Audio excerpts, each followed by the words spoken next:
오늘의 말씀 제목은 첫 것을 드리자라고 한번 지어봤습니다. So I titled today's message, Giving the First. Giving the First. 어느 젊은 목사님이 계셨습니다. 그분이 설교 말씀을 전하시면서 이렇게 말씀하시는 것을 들은 적이 있습니다. There was a young pastor who was delivering a message, and I heard him say this. 하나님이 세상을 이처럼 사랑하사 독생자를 주셨으니란 요한복음 3장 16절의 말씀을 보고 어느 순간 하나님이 째째하게 느꼈다고 말씀하셨습니다. One day, as he was looking back at John 3:16, where he says, "For God so loved the world that he sent his one and only begotten Son," that phrase caught his attention to make him wonder, God must be pretty petty. 그리고는 그렇게 생각했던 이유를 이렇게 설명하셨습니다. And after that, he explained to the congregation what he meant, why he thought God was petty after reading the verse. 아니, 이 세상을 사랑해서 이 세상을 구하고자 했으면 본인이 직접 오시지 왜 독생자인 아들을 보내었냐는 것이 그의 의문이었습니다. The question that he had was, if God was really loving this world, that he wanted to save this world, then why didn't he decide to come down here himself? And for that reason, for the reason that instead of coming himself, but rather sending his son, he thought of God as a petty being. 그런데 어느 순간 깨닫게 되었다고 합니다. But at one point, he came to discover a new insight. 여러분, 하나님이 직접 오시는 것이 쉬운 것일까요? 아니면 자신이 제일 사랑하는 아들을 보내는 것이 더 어려운 일이었을까요? Let me pose a question in this manner, or explanation in this manner. Do you suppose it would have been easier for God himself to come down to this world?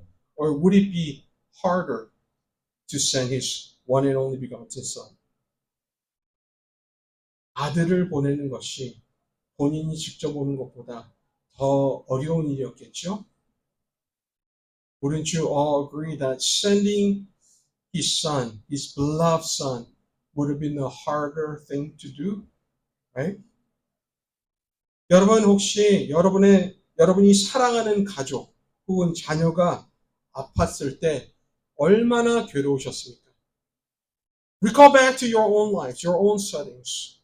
When your loved one was in pain through sickness or any other form of suffering, how did that make you feel?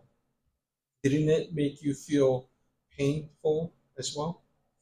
아파하고 고통스러워하는 것을 보고 아무것도 할 수 없는 것처럼 없다고 느끼는 것처럼 정말 괴로운 것은 없더라고요.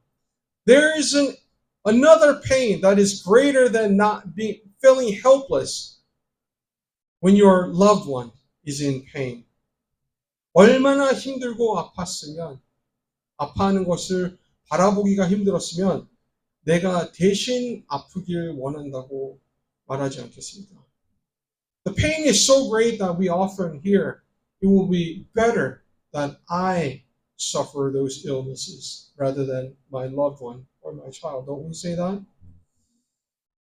그런데 하나님께서는 이같이 어렵고 힘든 일을 죄인인 우리를 위해 해내셨습니다. 아멘? But our God did it. He was able to go through with sending his one and only begotten Son to die on the cross for no other than sinners. And that's who we are. 자신의 최고를 우리에게 주셨습니다. He gave his best for us. 그렇죠? 그리고 주실 때 주저하지 않으셨습니다. And when he gave, he wasn't reluctant in giving his only son. 기꺼이 주셨습니다. He sent his one and only son gladly. 그리고 사랑하는 아들로 구원받을 그의 자신의 백성들을 생각하며 기뻐하셨습니다. And he rejoiced imagining his people being saved through the sacrifice made by his son. 그리고 그 구원의 기쁨을 온 천국과 나누었습니다. 그렇죠? And he shared that joy with the rest of the heavenly realm. 그래서 그의 아들로 보여주신 사랑과 은혜를 우리가 놀랍다 하는 것입니다. And that is the reason why we often say about God's love and His grace as amazing. 그래서 우리는 그를 홀로 예배 받으시기 합당한 분이라고 말하는 것입니다. That is the reason why we say that He only deserves all of our worship. 그래서 구원받은 자들이 그를 예배하는 것입니다. And that is also the reason why those who have been saved through His Son worship Him. 그런데 예배는 주일만 드리는 것이 아닙니다. But worship isn't just about Sunday. 사람들이 모여 있을 때만 드리는 것도 아닙니다. Worship is not only worship doesn't only happen when we are surrounded by others. 루이 기글리오라는 목사님은 예배에 대해 이렇게 말씀하셨습니다. Pastor Louis Giglio, that's his name, said the following about worship. 예배는 하나님이 누구이시며 무엇을 하셨는지에 대한 우리의 개인적 그리고 공동체적 응답이며 이는 우리가 하는 말과 삶의 방식을 통해 표현하는 것입니다. Worship is our response, both personal and corporate, to God for who He is and what He has done, expressed in and by the things we say and the way we live. That's His definition of worship. 이 말의 의미는 우린 늘 하나님을 예배해야 한다는 것입니다. The implication to that is that if you believe in God, if you believe you have been saved, then your life should be about worship. 주중에도 예배를 하는 것입니다. 주말에도 하나님을 예배하는 것입니다. You worship Him throughout the day. You worship Him during the weekend. 함께 모여서도 하고 혼자 있을 때도 하나님을 예배하는 것입니다. You worship God when you are gathered together with other believers. You worship God when you are all by yourself. 교회에서도, 집에서도, 일하는 현장이나 학교에서도 하나님을 예배하는 것입니다. 아멘? You worship Him at the church. You worship Him at home. You worship Him at your work, your school, any situation you might be put in. 왜? 라는 질문을 하신다면 하나님이 예배를 받으시기 합당한 분이신지 아닌지를 잘 한번 생각해 보시기 바랍니다. Now, if you're wondering why that's got to be the case, then ask yourself, does God deserve your worship? Then that will help you answer why. 하나님이 예배를 받으시기 합당한 분이라는 것을 동의하신다면 그러면 이제 우리가 그를 어떻게 예배할 수 있는지를 물어봐야 됩니다. Now, if we are all in agreement that God only God deserves our worship, then we have to ask ourselves, the next question that we have to ask is, then how do we worship Him? 교회가 아닌 곳에서, 여러 사람이 없는 곳에서 우리는 어떻게 하나님께 예배를 드릴 수 있을까요? In places other than church, when there aren't others around us, how are we supposed to worship God? 다른 어떤 종교자들처럼 시간을 지정해 하던 일들을 멈추고 엎드리는 것만이 예배하는 것이 아닙니다. It's not like other religions where they try to stop everything that they're doing in the middle of the day to bow down to worship God. That's not the only form of worship. 일상 속에서도 나의 말과 행동으로 하나님을 욕되게 하지 않는 것도 그 행위도 하나님을 예배하는 방법입니다.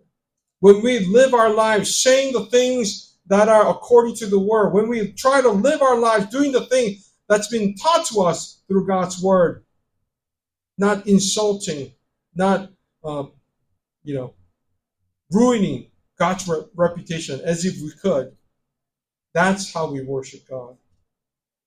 매 순간 나의 생각과 뜻이 아닌 하나님을 생각하며 하나님의 뜻대로 살려고 노력하는 것이 바로 그를 예배할 수 있는 방법입니다. Instead of trying to live our lives doing our own ways, thinking our own ways, thinking about God constantly, trying to live up to His will, that is how we worship God.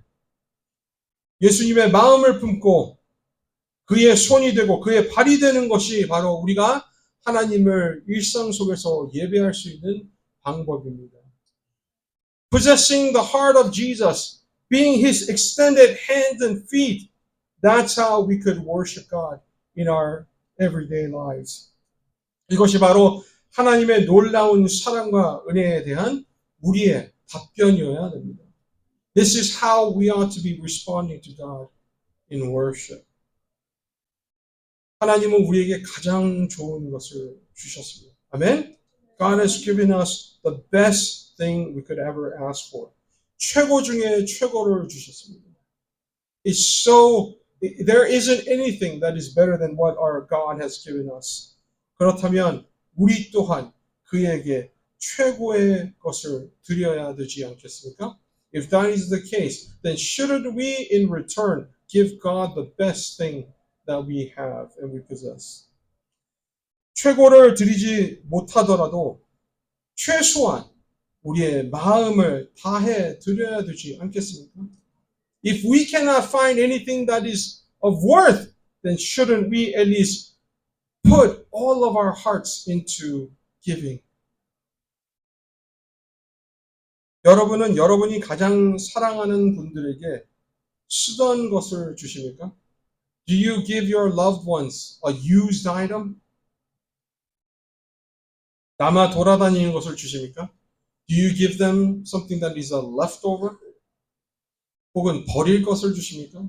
Do you give them something that you are about to throw away? 그런데 그런 것을 받고도 받는 사람들이 좋아하나요? And when you give such items to them, do they respond to you in gratitude? Do they like what they're giving to you? 여러분, 사람들이 모르는 것 같아도 다 알아요. 그렇죠? You think you could deceive people because you have gift wrapped it in a nice way, but people know, right? 그러면 해주고도 욕먹지는 않습니다. So oftentimes you give and you in turn get insulted. Right? 사람도 그런데 왜 하나님을 향해서는 이 같은 마음으로 우리가 드리려고 하는지 한번 생각해보고자 이런 말씀을 준비하였습니다. If we feel that way for gifts that's been exchanged, why are we trying to have a same type of mindset and attitude toward giving to God, wondering God will be different? 쓰던 것, 남는 것, 버릴 것을 드리는 것도 모자라 마지못해 주지는 않으시나요? It's not enough to just give God something that was used, something that was a leftover, something that you were about to throw away, but not only that, the worst scenario is that even those items someone is giving reluctantly is not the worst. 체면이 있으니까, 교회 다닐 횟수가 있으니까, 내가 직분이 있으니까 마지못해서 보여주기식으로 주는 것은 아니냐 생각해보자는 거예요. I'm trying to ask us to wonder, is it because we are trying to save our face because we have been attending church for a long time, that we possess some kind of role in the church to save face, to demonstrate, to do that outwardly? We give. 성도 여러분, 오해가 없으시길 바랍니다. Please don't misunderstand what I'm trying to say. 물질적인 것만을 얘기하는 게 아니에요. I'm not just simply talking about the material things. 우리가 하나님을 향해 가지고 있는 태도를 말하는 거예요. I'm trying to point out our heart, our attitude that we possess in giving to God.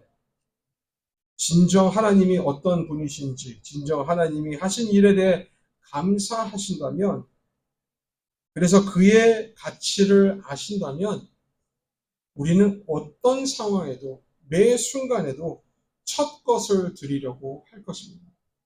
If you truly know who God is, if you truly feel grateful to what our Lord has done for us, and if you truly understand His worth, then in every and any situation, when it comes to giving to God, you would give Him the first. 하루를 시작하는 첫 시간을 드릴 것입니다. You would give Him the first hour as you start the day. 수확한 첫 열매 같은 것을 드릴 것입니다. You would probably offer God the first fruits that you bear. 그런 반면 우리는 늘 하나님께 드릴 때 남은 시간, 다 쓰고 남은 능력, 재능, 반신반의한 마음, 죽은 영, 아까운 생각으로 주는 물질, 이 대다수가 아닌지 생각해 봤으면 좋겠습니다. On the contrary, don't we often give God what is remaining of our time, what is remaining of our strength, our skills, let alone doing that, giving to God half-heartedly with no soul whatsoever, thinking that we're wasting. 그렇다면 진정 이 상황에 누가 진정으로 째째한 것입니까? So, who's really being petty here? Right? 이 같은 말을 하면 아이고 목사님 먹고 살기 바쁜데 그러면 어떡해요? 라고 할 수 있습니다. When such message is being proclaimed, you would ask and tell me, life is busy, life is hard, so what am I supposed to do? 가진 것이 부족한데 어떡해요? 라고 말할 수 있습니다. I lack so many things, so what should I do? You might say. 믿음이 약해서 그래요. 라고도 말할 수 있습니다. My faith is very small, you might say. 여러분, 이 같은 이유들을 이해하지 못하는 것은 아닙니다. 그렇죠? There's no way that I would say that, no, that's not correct. There's empathy to that. I understand. We all understand each other's situations. 그래서 최대한 배려하려고 노력하지 않습니까? That's why we try to give the benefit of doubt as much as we can, right? Assuming good intentions. 좋은 의도가 있어서 그런 것이다. 이유가 있을 것이다. 생각하지 않습니다. 그래서 그럴 수도 있습니다. So it is possible that those are the reasons. 그런데 잘 생각해 보세요. But think about this for a moment and deeply. 너무 오랜 세월 동안 그것이 계속해서 아무 변화 없이 이유가 된다면 그러면 처음부터 변할 마음이 없어서라고밖에 생각할 수가 없어요. 그렇죠? Now, if it only happens like a few times, then of course we would need to understand. But if there's a pattern, if you've been, as you're looking back into your entire life and without any changes occurring, if that has been your excuses, your reasons throughout years in and years out, then I can't help but to wonder, maybe you never had the intention of wanting to change in the first place. 그런데 여러분 이거 아세요? But do you know this? 정말 힘들 때는 있는 사람들로 변화가 일어나는 게 아니에요. 그거 아세요? But in a real crisis, it's not through the giving of the rich and wealthy and powerful that makes an impact and changes in the world. 여러분 예전에 1997년도에 한국이 IMF로 경제적인 위기에 있었죠. Back in 1997, I don't know if you know, but Korea had gone through a pretty big financial crisis. 그런데 그 상황을 극복할 수 있었던 이유가 뭔지 아세요? But do you know how Korea overcame that crisis? 재벌들이 줘서가 아니에요. It wasn't because of the conglomerates or the rich and wealthy gave themselves up. 일반 사람들이, 일반 국민들이 자신의 월급도 포기하고 없는 형편에서 도네일 하면서 그 상황을, 그 위기를 극복할 수 있었어요. It was because the common people, the regular people who did not have enough sacrifice foregoing their salary, giving from nothing that they have, that Korea was able to overturn that crisis. 이처럼 상황보다 환경보다 더 중요한 것은 우리의 마음가짐과 태도라는 것을 알 수 있다는 것입니다. So, beyond our situations, our circumstances are difficult, what is important that we possess is a right type of heart, a right type of attitude. Amen? 여러분, 오늘 본문을 한번 잘 보시기 바랍니다. Take a close look at today's passage. 오늘 본문은 예루살렘이 유다가 망하고 70년 바벨론 포로 생활을 마친 후를 배경으로 하고 있습니다. The backdrop, historical backdrop of today's passage is after when Jerusalem and the whole southern kingdom of Judah fell. And it's been over 70 years that people of Israel was living in exile in Babylon. 당시에 페르시아 왕의 수를 따르는 관리였던 느헤미야가 예루살렘의 형편이 좋지 않다라는 소식을 한 형제로부터 듣게 됩니다. At the time, Nehemiah, who was a cupbearer, so he worked closely with the king. He was a cupbearer to the king. Heard from one of his brothers that Jerusalem was not in a good situation. 그래서 그 말을 듣고 기도하는 마음으로 왕에게 다가가 자신을 예루살렘으로 보내달라고 간청하는 것을 우리가 볼 수 있습니다. And we see Nehemiah prayerfully reaching out to the king of Persia, asking him to send him to Jerusalem. 그래서 왕이 느헤미야를 유다 지방 총독직을 맡게 해 그가 예루살렘으로 돌아올 수 있게 됩니다.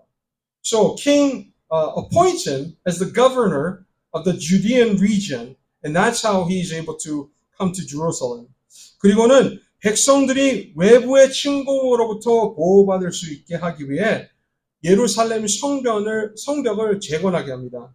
And to protect the people of Jerusalem against the outsiders' attack, he starts rebuilding the walls of Jerusalem.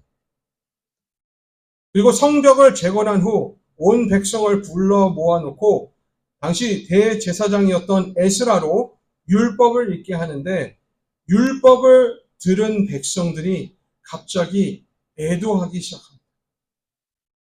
왠지 아세요?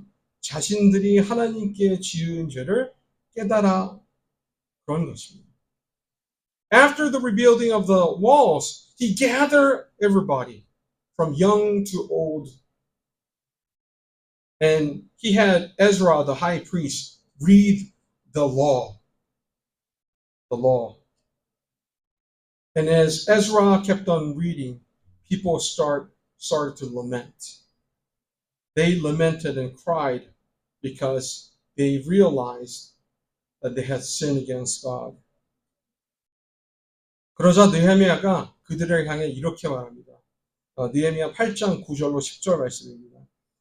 Seeing that, Nehemiah and other officials says the following, and this can be found in Nehemiah chapter 8 verses 9 and 10. 오늘은 너희 하나님 여호와의 성일이니 슬퍼하지 말며 울지 말라. He says, this day is holy to the Lord your God. Do not mourn or weep. 너희는 가서 살찐 것을 먹고 단 것을 마시되 준비하지 못한 자에게는 나누어 주라. 이 날은 우리 주의 성일이니 근심하지 말라. 여호와로 인하여 기뻐하는 것이 너희의 힘이니라. 아멘. Go and enjoy choice food and sweet drinks, and send some to those who have nothing prepared. This day is holy to our Lord. Do not grieve, for the joy of the Lord is your strength, it says. 성도 여러분, 이것이 바로 복음 아니겠습니까? Isn't this the gospel?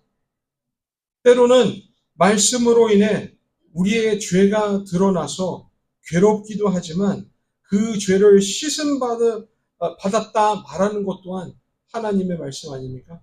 그것을 우리가 복음이라고 하지 않습니까? At times, as we are reading God's word, we are in pain, we are in agony because we realize that our sins are coming on top. And yet we realize that a forgiveness has been offered. Salvation has been offered. Is that the gospel? 이때 이 말을 들은 백성들이 얼마나 기뻤겠습니까? How happy and joyous would have the people have been hearing what Nehemiah and others have said to them. 여러분들도 하나님의 말씀이 은혜로 다가올 때 기쁘지 않습니까? Don't you all feel glad when you feel like God's word is a gospel, good news to us? 그렇게 자신들의 죄를 고백한 백성들이 제사장들과 지도하에 하나님과 언약을 맺게 됩니다. So, feeling glad after confessing their sins by the leadership of the priests and other leaders, they make a covenant, they make promise with God. 그 내용이 바로 오늘 본문 28절로 39절의 내용입니다. That is the content of their covenant is today's passage. 28절의 중요한 내용은 지도자들을 포함해 어른부터 어린 아이들까지 이 언약을 함께 맺었다는 것입니다. The most important thing about verse 28 is that along with the leaders, both the old and the young, all committed themselves to signing, to agreeing to this covenant. 그리고 29절의 중요한 키포인트는 이 언약을 지키겠다는 맹세를 넘어 지키지 못할 시에는 저주 또한 마땅히 받을 것을 서약했다는 것입니다. Now, what's important about verse 29 is not only that they have made a covenant with God, but in their covenant, they agree that they will be punished, they will be judged if they were to break these covenants. 여러분, 이 같은 모습은 우리와 너무 다른 모습 아닙니까? Such showing of their attitude and heart is so different than ours, wouldn't you say? 어느 배우의 아내가 이런 말을 한 것을 본 적이 있습니다. I saw a spouse of an actor saying this, and I was pretty surprised. 그래서 좀 놀라웠습니다. 그 아내가 남편에게 이렇게 말합니다. 네 돈도 내 돈이고 내 돈도 내 돈이야. Your money is my money. My money is my money. She says. 여러분, 웃기죠? That sounds pretty funny, doesn't it? 그런데 이 같은 마음을 우리가 하나님을 향해 가지고 있지는 않나라는 것을 좀 생각해 봤으면 좋겠어요. But ask yourself, is it not the same or similar type of heart and attitude that we possess in our relationship with God? 잘해도 축복을 바라고 잘못해도 벌 받기는커녕 용서와 축복을 바라는 것이 우리의 마음 아니냐는 거예요. We will always want to be blessed by God, whether we are doing good, even when we are doing bad. Instead of getting punished, we prefer that God would forgive us automatically and bless us. 여러분, 죄를 짓고 잘못했으면 고백하고 회개할 생각은 하지 않고 하나님이 당연히 우리를 용서해 주시겠지라는 기대만 가지고 있다는 것이 큰 문제라는 거예요. You know, when we sin against God, when we do something bad, then instead of confessing it and finding ways to repent, we are hoping that God would just extend His forgiveness. That has been our expectation. 30절로 말하는 것은 국제결혼이 나쁘다는 게 아니에요. what the author of Nehemiah is trying to say through verse 30 is that he's not saying things against international marriage. 국제 결혼이 나쁘다는 것이 아니라 이스라엘이 이방인들과 혼인을 하면서 결국 그들이 우상 숭배에 빠지게 됐기 때문에 그것을 지금 질타하는 거예요. What happened was that as they married outside their people, they began to welcome idolatry into their lives, into their people. That's where the problem started. 그래서 그러지 않기 위해 다짐을 하는 거예요. And that is the reason why they're saying that they're not going to do that. 우상 숭배를 더 이상 하지 않겠다고 다짐하는 거예요. They're saying that we're not going to have another God besides the true God. 이 같은 다짐은 우리 또한 해야 돼요. Such commitment ought to be made by us too. 여러분들께서 주님 뜻대로 살기로 했다고 다짐을 했으면 그렇게 살아야 돼요. 자꾸 세상과 타협해서는 되지 않아요. If you have decided to live according to the will of our Lord, then you should live according to the will of our Lord instead of trying to constantly compromise. 세상과 타협하는 것이 우상 숭배와 다를 것이 없어요. Compromising to the world is no different than committing an idolatry. 31절은 안식일을 회복함으로 그날의 거룩함을 잊지 않겠다는 다짐이라고 할 수 있습니다. And verse 31 is about restoring the holiness of the Sabbath. 우리 또한 우리가 일상을 살면서 아이고 오늘은 또 어떻게 사나 이렇게 하는 것보다 하나님께서 주신 날이라고 시작하는 것이 올바른 마음가짐이에요. You know, every day, whenever we are awakened to the new morning, instead of saying, "Oh my goodness, how am I able to live today?" Instead of saying that, saying, "God, this is your day. This is a day that you have given me, so I will be glad in living in it." That ought to be the correct attitude. 32절로 39절은 각종 예물에 대한 언급을 하죠. 그리고 예물에 대한 다짐을 다루고 있습니다. And verses 32 through 39 talks about many different offerings, and it talks about how the people of Israel was making a covenant with those. 예물에 대한 언급도 있고 11조에 대한 언급도 있고 첫 것에 대한 언급도 있습니다. It's talking about offerings, different kinds. It talks about tithing. It talks about giving first fruits. 그래서 어쩌면 그런 생각이 드실 거라 생각이 듭니다. So maybe you might be wondering this. 다 드리라고 하는 거야? Am I supposed to give everything that I have? 그러다가 다 동나겠네.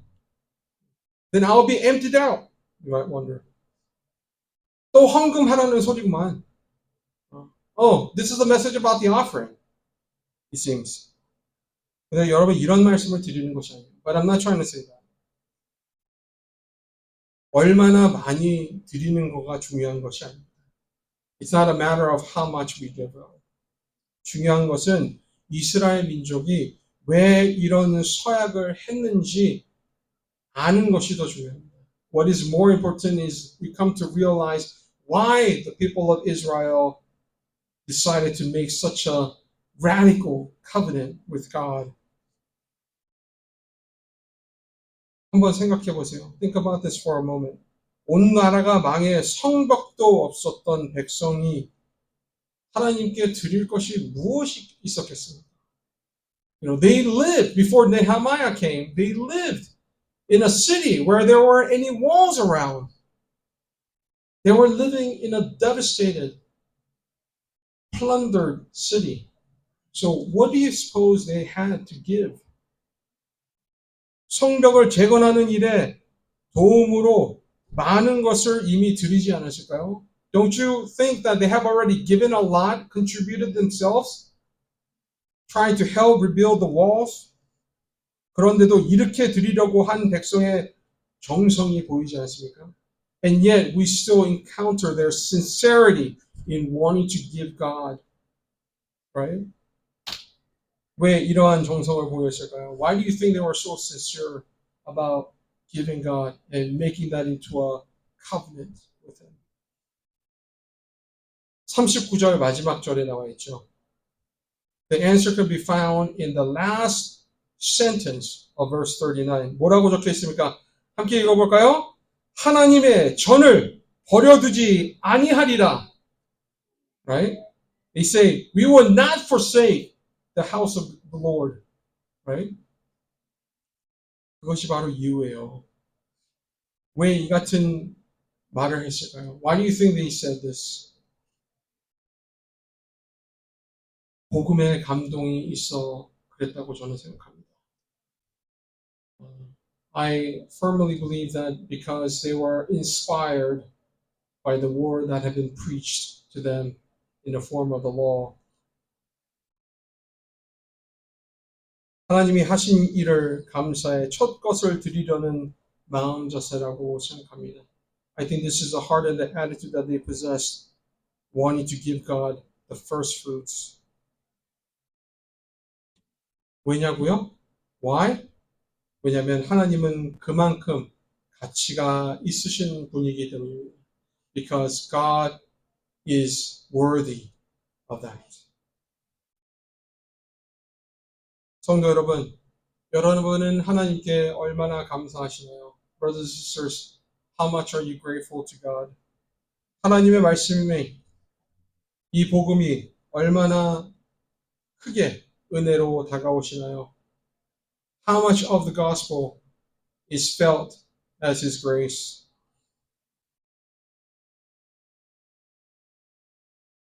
여러분의 최상의 것을, 첫 것을 우리 하나님께서는 받으실 자격이 있으신가요?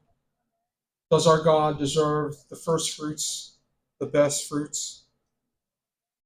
그렇다면 드립시다. If that may be so, then let us give.